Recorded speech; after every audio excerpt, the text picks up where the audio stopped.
Dear students, in the video theorem 1.7 பார்க்க போறோம்.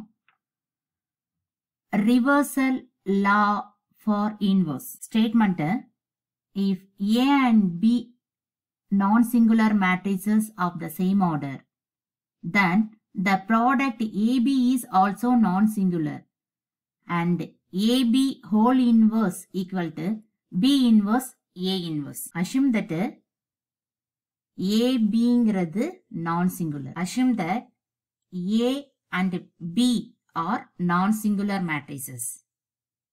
Same order இருக்கு. இத நமக்கு assume that. Prove that AB is also non-singular prove பண்ணனும்.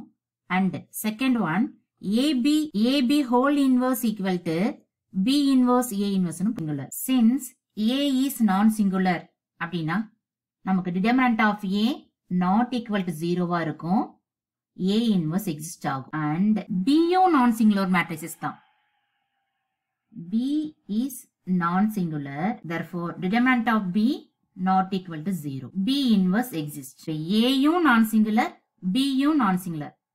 அப்படினா AB is also non-singular தானே? இதை நம்ம prove பண்ண போறோம். நமக்கு A inverse exist ஆச்சுன்னா A inverse equal to, we know that A inverse A equal to IN. We know that B inverse B equal to IN. Both are same order in N. Product AB and B inverse A inverse நம்ம product பண்ண போறோம். This is also same order N. We know that A is non-singular, B is non-singular. Now AB is also non-singular. Determinant of AB equal to determinant of A, determinant of B. நமக்கு determinant of A not equal to 0, determinant of B not equal to 0. அப்ப determinant of A யும் determinant of B யும் not equal to 0 தான். Therefore, determinant of AB is not equal to 0. அப்ப நமக்கு determinant of A not equal to 0, determinant of B not equal to 0 வந்து given proof. இப்ப நம்ம prove பண்ணது determinant of AB யும் not equal to 0. அப்பனா therefore, AB also non-singular. Now, AB ங்கிறது non-singular prove பண்ணிட்டோம். Next, AB whole inverse equal to B inverse A inverse prove பண்ணணும். Now, AB யும் B inverse A inverse product பண்ண போறோம். A into B inverse into A inverse. We know that B inverse அப்படிங்கிறது IN க்கு equal. இந்த B inverseங்கிறது identity matrix. அதான் IN. அந்த IN value 1 ஆயிடும். A into IN into A inverse. The value 1 ஆயிடும். Therefore, A inverse. A inverse value IN க்கு equal.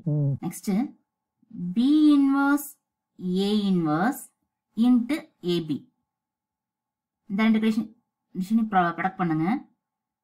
B inverse into A inverse A into B. இந்த A inverse A ஓட value IN. ஏன்னா இதுவும் identity matrix. IN க்கு equal. இந்த value 1 ஆயிடும். B inverse IN into B. Therefore, this value 1. B inverse B. B inverse B IN க்கு equal. 1 க்கு equal ஆயிடுச்சு. Therefore, B inverse A inverse into AB equal to 1. இந்த B inverse A inverse அப்படிங்க வச்சுக்கோங்க. இந்த AB multiplication AB right hand side வந்துச்சுன்னா divisible change ஆகும். 1 by AB. Therefore, B inverse A inverse equal to 1 by A இருந்தா நம்ம A inverse right பண்ணலாம். அப்ப 1 by AB AB whole inverse ன்னு எழுதலாம். Therefore, AB whole inverse equal to B inverse A inverse. Hence the proof. First நம்ம AB is also non-singular prove பண்ணிட்டோம். Next, AB whole inverse equal to B inverse A inverse prove பண்ணிட்டோம். Thank you for watching. Next videoல next ஒரு important theorem பார்க்கலாம்.